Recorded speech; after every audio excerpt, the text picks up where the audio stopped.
анам тілім, бесікте жатқанда берген білім.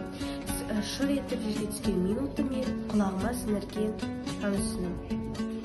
Сол тілмен шешемені әлдилеген, еркелеткен құлыным, жаным деген.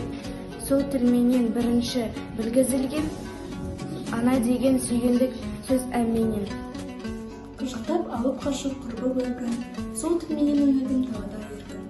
Сол тілмен бірінші сыртқа шығып, енді ойда қалып.